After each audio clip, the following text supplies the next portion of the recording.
Bonjour à tous. Voilà, merci de m'avoir invité pour parler de la gestion des patients obèses en périopératoire. Donc, on va commencer par un cas clinique pour poser le problème. Monsieur C, 70 ans, qui mesure 1,70 m, qui pèse 130 kg et qui a un indice de masse corporelle à 45 kg par mètre carré. Donc, et vous devez l'endormir au bloc opératoire pour une résection du sigmoïde. Donc en premier, on peut se demander quelles vont être les modifications physiopathologiques respiratoires attendues chez ce patient. Donc, je vous laisse réfléchir devant votre écran. Donc voici une des premières modifications physiopathologiques qui peut survenir chez le patient obèse, c'est que très fréquemment, l'état d'obésité est associé à un syndrome d'apnée du sommeil. Donc ça sera une comorbidité à rechercher en préopératoire. Ce syndrome d'apnée du sommeil, il peut être déjà appareillé lorsque le patient arrive en consultation d'anesthésie, ou il peut être dépisté lors de la prescription, par exemple, d'une polygraphie respiratoire ou d'une polysomnographie en consultation d'anesthésie. Dans ce cas, les indications d'appareillage sont assez bien établies. Ça sera en cas de syndrome d'apnée du sommeil sévère, avec plus de 30 d'index d'apnée-hypopnée. Et d'autant plus, même si le syndrome d'apnée du sommeil n'est pas sévère, en cas de comorbidité cardiovasculaire grave. On peut aussi discuter des orthèses avancées mandibulaires. Et si un appareillage est décidé, il faudra de toute façon qu'il y ait un délai de 2 à 4 semaines d'appareillage avant la chirurgie, avec une observance de plus de 4 heures par nuit, ce qui n'est pas toujours évident à obtenir en pratique. Seconde modification physiopathologique d'importance, la formation d'atélectasie chez ces patients. Donc, dans une revue récente, dans la revue Intensive Care Médecine en 2020, on avait présenté le cas d'un patient où on voyait l'impédance-métrie sur une coupe pulmonaire à différents temps de l'anesthésie. Donc, la première coupe, c'était avant l'intubation, lorsque le patient respire en ventilation spontanée. Et là, on voit qu'il n'avait pas d'atélectasie. Ensuite, après l'intubation, lorsque le patient est ventilé mécaniquement, on voit qu'il y a des atélectasies dorsales qui sont apparues. Et ensuite, après l'extubation, lorsque le patient est à nouveau en respiration spontanée, là, on a toujours des atélectasies dorsales qui persistent et on voit qu'on n'est pas revenu à l'état antérieur. Et donc, c'est largement démontré sur plusieurs études depuis une vingtaine d'années. L'obésité est propice à la formation d'atélectasies. Une autre grande particularité physiopathologique, ça va être la pharmacocinétique et la pharmacodynamie chez ces patients, puisque l'adaptation des doses de médicaments peut poser problème. Ils ont certes une masse grasse augmentée, mais pas seulement. Leur masse maigre est également augmentée. Ils ont un débit cardiaque, un volume sanguin circulant plus élevé que le sujet sans obésité. Et donc, toute la pharmacologie est modifiée avec un risque de relargage secondaire des médicaments qui vont être administrés. C'est le cas de certains hypnotiques, notamment les benzodiazépines, qu'il va falloir éviter chez ces patients, et des morphiniques. Et là aussi, on va parler d'épargne morphinique. Et pour doser les médicaments, il y a plusieurs poids à utiliser. Donc, le poids réel, c'est le poids actuel du patient. Le poids idéal théorique, qui correspond au poids qu'aurait le patient s'il n'était pas atteint d'obésité. Et le poids ajusté, qui va être plus le reflet de la masse maigre. Donc, une manière simple de calculer le poids idéal théorique, c'est la taille moins 100 chez l'homme et la taille moins 110 chez la femme. Donc, si on résume les messages clés sur la physiopathologie, survenue facile d'atélectasie, syndrome d'apnée obstructive du sommeil souvent associé, l'hypoxémie donc va survenir beaucoup plus facilement chez ces patients et donc tout au long de la prise en charge périopératoire, on va s'acharner à lutter contre l'hypoxémie. Et ensuite, à tout moment, on va se demander, ce médicament, on va l'administrer, est-ce qu'on va le faire sur le poids réel, le poids ajusté ou le poids idéal théorique? Petit point sur l'obésité et la maladie à Covid-19. Il est maintenant démontré que le fait d'être obèse, notamment d'avoir une obésité morbide, c'est-à-dire avec un indice de masse corporelle supérieur ou égal à 40 kg par mètre carré est un facteur de risque de maladie à Covid-19. Donc ici, lorsque vous regardez cette figure 1 et la partie D de la figure, vous voyez chez les patients de réanimation le pourcentage de patients avec un certain indice de masse corporelle. Et qu'est-ce qu'on voit? C'est que si on s'intéresse à cette catégorie-là, c'est-à-dire les patients qui ont un indice de masse corporelle supérieur ou égal à 40 kg par mètre carré, on voit qu'il y en a plus en réanimation que dans la population générale qui est représentée par le losange orange. De plus, si les patients sont atteints de maladies à Covid-19, on a un risque d'intubation et de décès qui est augmenté lorsque l'indice de masse corporelle augmente. Alors on voit l'hazard ratio qui est 2 fois plus élevé d'être intubé ou de décéder lorsqu'on est atteint de Covid en réanimation. C'est maintenant un point important à prendre en compte lorsqu'on va prendre en charge un patient obèse en périopératoire. Donc ce monsieur il est pris en charge au bloc pour résection du sigmoïde. Qu'est-ce qu'on peut proposer maintenant pour l'anesthésie de ce patient après ces rappels physiopathologiques? Donc tout d'abord, attention, on va devoir intuber le patient pour la chirurgie. Et l'obésité, c'est un facteur de risque d'intubation difficile. Et de par l'intubation difficile et l'obésité, la pélectasie, hypoxémie, c'est également un facteur de risque de complications associées à l'intubation. Vous voyez qu'un patient critique qui va être intubé, qui est obèse et qui en plus a une intubation difficile, a plus d'un risque sur 2 d'avoir des complications liées à l'intubation. Pour les prévenir, ces complications, un des premiers moyens, c'est une préoxygénation efficace. Et le meilleur moyen d'améliorer la qualité de la préoxygénation chez le patient obèse, c'est de le mettre en position légèrement assise. Donc là, par exemple, à 25 degrés dans cette étude, où on voyait que lorsqu'on mettait le patient à 25 degrés pendant la préoxygénation, on augmentait l'oxygénation et on diminuait la désaturation pendant la procédure d'intubation. Un autre moyen d'améliorer la qualité de la préoxygénation, c'est d'effectuer une préoxygénation avec une aide inspiratoire et une pression expiratoire positive, donc en ventilation non invasive. Donc dans cette étude d'Emmanuel Futier et de Samir Jaber, vous voyez en haut le volume courant et en bas l'oxygénation. Alors qu'est-ce qu'on voit? C'est que lorsqu'on regarde finalement les volumes pulmonaires en général et l'oxygénation, lorsque on préoxygène ici en ventilation non invasive, on a des volumes pulmonaires plus élevés dans le groupe contrôle et on a également une oxygénation plus élevée. Par contre, une fois qu'on a fini d'intuber, puisque là vous avez à chaque fois 3 temps, réveiller lors de l'intubation et 5 minutes après l'intubation, mais lorsqu'on a fini d'intuber, là, on a une rediminution des volumes pulmonaires et de l'oxygénation. C'est pour ça que dans cette étude, ils pratiquaient dans le 3e groupe une manœuvre de recrutement après l'intubation et on voit que l'association préoxygénation, ventilation non invasive et manœuvre de recrutement, c'était la méthode qui permettait le mieux de laisser les volumes pulmonaires ouverts et d'améliorer l'oxygénation. Alors, quid de la préoxygénation en oxygène nasal à haut débit? On en a beaucoup parlé.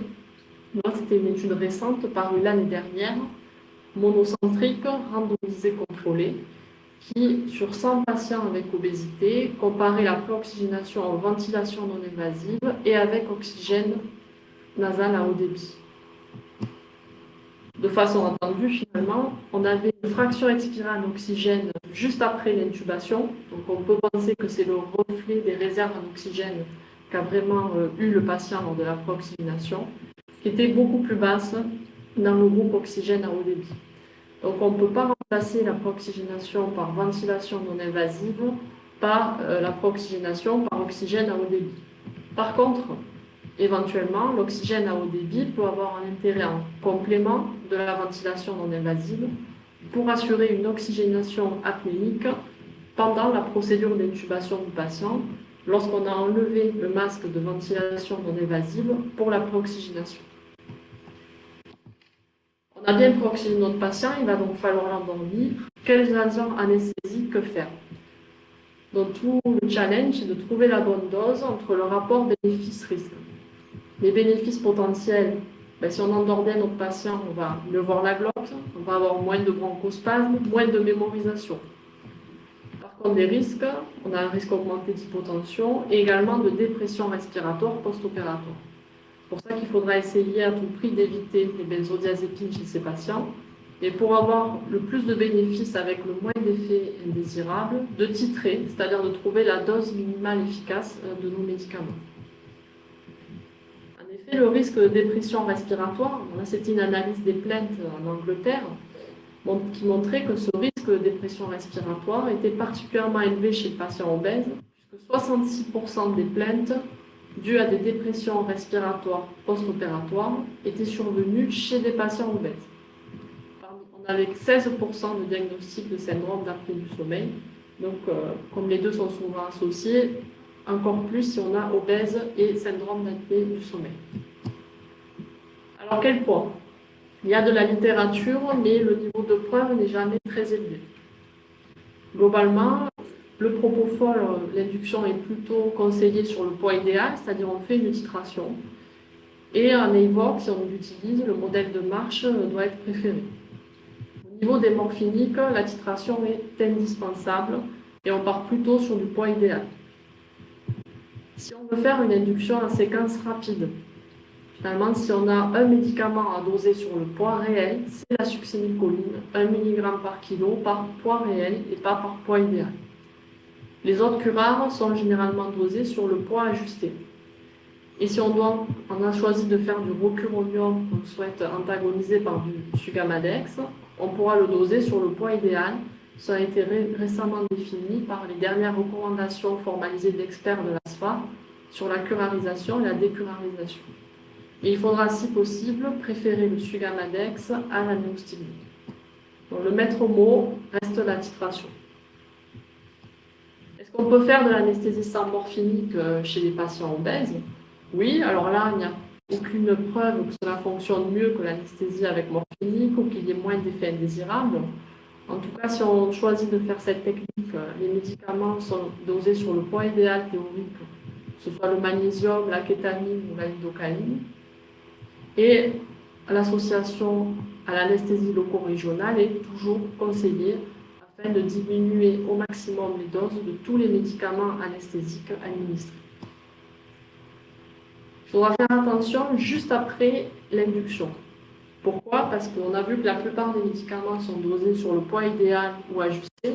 Par contre, après, ils vont rapidement se redistribuer et donc l'effet va cesser plus vite que chez le patient non obèse. Donc, lorsqu'on a fini l'induction, sous réserve d'une stabilité hémodynamique, il faut y penser à commencer l'entretien de l'anesthésie, puisqu'on voyait dans cette étude que les accidents de mémorisation péropératoire étaient beaucoup plus élevés chez le patient obèse que chez les autres patients. L'antibioprophylaxie maintenant, là aussi on a la chance d'avoir des recommandations formalisées d'experts de l'ASFAR assez récentes. Chez le patient qui a plus de 100 kg et dont l'indice de masse corporelle est supérieur à 35 kg par mètre carré, il faudra pour l'antibioprophylaxie doubler les doses de bêta-lactamine. Si on choisit de faire de la vancomycine, là aussi, le dosage devra être effectué sur le poids réel. On revient à notre patient, je vous rappelle, résection du sigmoïde, on a induit l'anesthésie et finalement, il a des difficultés à être intubé, on n'y arrive pas au laryngoscope standard, il désature, on voit 81% d'oxygène, donc il est en train d'être reventilé par l'infirmière anesthésiste. Alors comment on aurait pu éviter ça, l'inhalation? On sait que les patients obèses sont parfois estomac plein. On aurait pu par exemple réaliser de l'échographie gastrique. Donc c'est assez à la mode en ce moment. Donc vous voyez sur ces différentes coupes sagittales de l'estomac qu'on peut avoir soit un estomac vide, soit un estomac liquidien, soit un estomac plein. Donc pour l'intubation, elle est présumée difficile chez tous les patients obèses morbides en tout cas. Il est important d'y être bien préparé et le niveau de preuve reste faible sur la supériorité de la vidéolaryngoscopie sur la laryngoscopie directe. même si en pratique clinique, cela commence à être largement adopté. Là, c'était une méta-analyse récente qui montrait que le vidéolaryngoscope chez le patient obèse permettait une meilleure visualisation glottique, une durée d'intubation plus courte et un taux de succès d'intubation plus élevé. Dans les messages clés sur l'induction de l'anesthésie, on a un risque d'intubation difficile qui est clair. Donc il faut avoir le maximum de réserve en oxygène, un préoxygénat demi-assis, si possible en ventilation non invasive. On peut ajouter de l'oxygénation apnéique dans certaines situations. L'intubation, si on a un opérateur qui a l'habitude, le vidéolaryngoscope semble être la technique de choix, mais de toute façon, il faut qu'il y ait le matériel d'intubation difficile prêt. Au niveau de la curarisation, on a le choix, soit entre un curare dépolarisant ou non dépolarisant, selon le risque d'estomac plein. Et dans tous les cas, une épargne morphinique devra être réalisée. Donc il a été finalement intubé, même s'il a un petit peu inhalé, ça ne se passe pas trop mal. Comment réglez-vous le ventilateur? Alors le volume courant, le réglage est assez simple, c'est sur le poids idéal théorique, donc 6 ml par kilo de poids idéal théorique. Maintenant, comment va-t-on régler notre pression expiratoire positive? Donc on a un patient qui est sujet aux atelectasies, à l'hypoxémie, avec une pression abdominale souvent augmentée, qui fait pression sur les bases pulmonaires. Donc on a envie de mettre une pression expiratoire positive plus élevée. Bon, il y a une grande étude qui a été réalisée, qui est parue l'année dernière, qui incluait des patients avec indice de masse corporelle supérieur ou égal à 35 kg par mètre carré, une chirurgie programmée de plus de 2 heures et un risque modéré à élevé de complications pulmonaires post-opératoires. Dans tous les cas, il y avait un volume courant réglé à 7 ml par kilo de poids idéal théorique. Dans le groupe intervention, on associait 12 de pression expiratoire positive et des manœuvres de recrutement. Et dans le groupe contrôle, 4 de pression expiratoire positive. C'était une étude assez importante, puisqu'on avait quasiment 1000 patients inclus dans chaque groupe. Et de façon surprenante, le résultat qui portait sur les complications pulmonaires post-opératoires ne montrait aucune différence en termes de complications pulmonaires post-opératoires. Par contre, on avait moins de désaturation pendant la chirurgie, mais besoin de plus de médicaments vasopresseurs. Donc attention, lorsque chez des patients en poumon sain, on va régler une PEP élevée, il faut faire attention au risque hémodynamique. Et surtout, tous les patients obèses ne sont pas les mêmes. Et on voit bien qu'il y a des patients qui ont une obésité abdominale très marquée et d'autres pas du tout. Et donc peut-être que mettre 12 de PEP à tout le monde, ce n'est pas la bonne solution et qu'il va falloir adapter aussi selon la morphologie de notre patient. On a insufflé la célioscopie et là le patient désature 83% de saturation. Alors qu'est-ce qu'on peut faire? En plus il a un peu inhalé, donc on est vraiment ennuyé. Donc qu'est-ce qu'on peut faire? C'est là qu'on va penser éventuellement aux manœuvres de recrutement alvéolaire pour réouvrir ce poumon qui a été fermé suite à l'induction de l'anesthésie, la position couchée et la pression abdominale qui continue d'agir. Dans cette étude qui était conduite, c'était assez ancien, en 2009, on avait finalement un pourcentage d'atelectasie qui était réduit lorsque on utilisait l'association manœuvre de recrutement plus pression expiratoire positive par rapport à une pression expiratoire positive seule.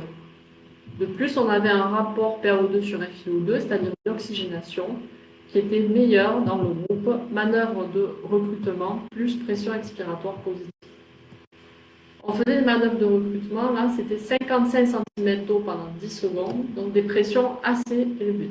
On pourra en discuter ensuite si vous le souhaitez. Une fois qu'on a notre patient finalement a été opéré, on l'a recruté, ça s'est plutôt bien passé. Il va bien, il a 50% de FiO2, avec ça il a 98% de saturation. Et donc on décide de l'extuber. Alors comment on va l'extuber? Finalement on a un risque d'inhalation qui est aussi important à l'extubation qu'à l'intubation. Donc tout l'intérêt c'est de l'extuber en position demi-assise. Et là encore, c'était recommandé par les dernières RFE sur l'intubation et l'extubation de la SFAR qui était de 2017, assez récente aussi.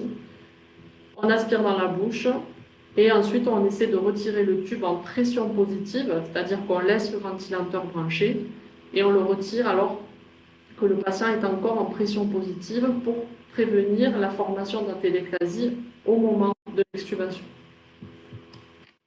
On l'a extubé, est-ce que c'est le moment de faire de la ventilation non invasive préventive chez ce patient? Alors, tout le concept qu'a développé Emmanuel Futtier et Samy Jabert, c'est le concept de POP-ventilation, c'est-à-dire la ventilation prophylactique à pression positive périopératoire pour diminuer les atélectasies. Donc, on l'a déjà vu, ventilation protectrice péropératoire, petit volume courant et pression expiratoire positive. En préopératoire, on a déjà bien préoxygéné comme il fallait. Et en post-opératoire, effectivement, cela semble indiquer de continuer à ouvrir ses poumons en faisant de la ventilation non invasive. Alors oui, il y a du rationnel dans la littérature pour en faire, mais le niveau de preuve est très très bas. L'oxygène à haut débit, il y a eu quelques études qui l'ont comparé à la ventilation non invasive. L'étude majeure qu'il a comparée, c'était l'étude de François Stéphane en post-opératoire de chirurgie cardio-thoracique, où on comparait oxygène à haut débit, ventilation non invasive, et l'oxygène à haut débit montrait une non-infériorité par rapport à la ventilation non invasive lorsqu'on regardait la réintubation en 72 heures. Donc potentiellement intéressant également pour prévenir la réintubation. Donc on a en cours une grande étude et merci beaucoup à tous ceux qui sont en train de participer actuellement, qui justement vise sur 1000 patients à comparer ventilation non invasive versus oxygène pour prévenir la réintubation de ces patients. Finalement, le patient va bien, il a été extubé, on lui a fait un peu de ventilation préventive au réveil. Quelle anticoagulation on peut proposer? Dans l'anticoagulation chez le patient obèse, il n'y a pas beaucoup de littérature, mais beaucoup de recommandations de sociétés savantes. Une des plus simples, c'est celle de la société anglaise en 2015, qui était la première à en parler. Et donc, ça, finalement, on fait de l'héparine à bas poids moléculaire en suivant la formule indice masse corporelle x 2. Donc, si on a un patient de moins de 100 kg, finalement, on est sur des doses standards. Entre 100 et 150 kg, on double. Et supérieur à 150 kg, on triple. La compression pneumatique intermittente, là encore, une littérature très pauvre. En tout cas, ce qu'il est recommandé par les sociétés savantes, c'est que les patients à haut risque de saignement pourraient bénéficier des deux, association compression pneumatique plus anticoagulant. Dont le haut risque est défini par un âge supérieur à 55 ans, un IMC supérieur à 55, antécédent de maladie veineuse thromboembolique, apnée du sommeil, hypercoagulabilité ou hypertension pulmonaire. Finalement, le patient fait une détresse respiratoire aux soins continus, alors que vous avez tout bien fait. Pas de chance, il a fait une péritonite sur fistule anastomotique, ça arrive, c'est les dangers de la chirurgie digestive. Quelle antibiothérapie vous allez effectuer? Alors la pharmacocinétique chez le patient obèse, on en a déjà un peu parlé, c'est compliqué. On a un volume de distribution augmenté. En même temps, on a une clairance qui est augmentée. Donc tout ça, ça aboutit à une concentration sanguine des médicaments plutôt diminuée. Mais on voit que ce n'est pas si clair et qu'il y a aussi des dysfonctions d'organes qui peuvent aussi diminuer la clairance des médicaments. Il y a une étude récente qui s'intéressait aux doses de tazocilline, de piperacilline tazobactam à faire chez les patients obèses. Et ce qui a été remarqué, c'est que pour avoir une CMI à 32 ou 64, on avait souvent besoin de doses plus importantes chez le patient obèse. On peut aller jusqu'à 20 grammes par 24 heures. Donc, en résumé, si vous faites des bêta-lactamines, il faut augmenter les doses. Le poids total pour la vancomycine comme en antibioprophylaxie. Le poids ajusté pour les aminosides. Essayez, en secteur de soins critiques au maximum, de monitorer les concentrations en faisant des dosages sanguins. Finalement, il fait le SDRA post-opératoire avec tout ce qui lui est arrivé. Quelle est votre attitude thérapeutique face à ce SDRA? Et on va terminer là-dessus. Mais là, c'est peut-être le moment d'avoir des pressions expiratoires positives un peu plus élevées. On voit que lorsqu'on titre la pression expiratoire positive, soit en utilisant la pression transœsophagienne, en mesurant la pression pleurale, soit en faisant des manœuvres de PEP par décrément, on arrive à des niveaux assez élevés, c'est-à-dire à autour de 20 cm d'eau. Et finalement, cette étude s'intéressait à comparer plusieurs méthodes de titration de la PEP. Et ce qu'on voyait, c'était qu'il y avait moins de collapsus, moins de surdestension et une meilleure oxygénation lorsqu'on faisait une manœuvre de recrutement pour bien ouvrir le poumon et qu'ensuite on diminuait la PEP progressivement jusqu'à obtenir la meilleure élastance pulmonaire. Donc c'est peut-être la clé de ouvrir le poumon avant de titrer la PEP plutôt que d'augmenter la PEP progressivement. Le décubitus ventral, il n'y a pas d'études randomisées contrôlées qui se sont intéressées spécifiquement aux patients avec obésité. On avait fait une étude observationnelle en 2013 qui montrait que lorsque le patient était obèse, il répondait mieux au décubitus ventral que lorsqu'il n'était pas obèse. Donc oui, il faut faire du décubitus ventral chez les patients obèses en SRA et ça peut permettre parfois de diminuer ces niveaux de PEP qui peuvent être très élevés. Ça permet de recruter du tissu et surtout d'améliorer les rapports ventilation-perfusion. Là, c'était une belle image qui avait été publiée sur le décubitus ventral et Covid-19. On voyait avant décubitus ventral et après décubitus ventral où on revoit le poumon qui se réaère. Est-ce qu'il faut utiliser la pression motrice chez le patient obèse? Peut-être pas comme facteur pronostic en tout cas. Donc on avait regardé la pression motrice, c'est-à-dire la différence entre la pression de plateau et la PEP chez les patients obèses et non obèses. C'était une étude monocentrique. Et ce qu'on trouvait, c'est qu'alors qu'il y avait une grande différence de pronostic selon la pression motrice chez les patients non obèses, chez les patients non obèses, qu'on soit survivant ou pas, il n'y avait pas une grande différence. Donc, les messages clés pour conclure la ventilation mécanique: le volume courant selon le poids idéal théorique, la PEP en titration, on peut dire raisonnablement qu'au moins 5 à 10, cela semble correct chez les patients obèses, mais individualisé. Les manœuvres de recrutement, oui en cas d'hypoxémie, pour ouvrir le poumon avant d'éventuellement monter la PEP, et après toute manœuvre qui va provoquer un dérecrutement, comme une déconnexion du patient ou une aspiration. Le décubitus ventral, oui, et les corps et l'ECMO en cas de SRA, on peut les utiliser selon les indications habituelles. Donc, pour conclure, l'obésité en périopératoire, il faut penser au syndrome d'apnée du sommeil, aux atélectasies, préoxygéné en position demi-assise et en ventilation non invasive, intubé si on en a l'expérience avec le vidéolaryngoscope. Au niveau des agents anesthésiques, on essaie de faire une épargne morphinique et de ne pas utiliser de benzodiazépine. Les antibiotiques, il faut augmenter les doses. Le volume courant standard, 6 000 par kilo de poids idéal théorique. La PEP et les manœuvres de recrutement, on évalue toujours le rapport bénéfice-risque entre hémodynamique, respiratoire, surdistension, mais on essaie d'individualiser aux patients.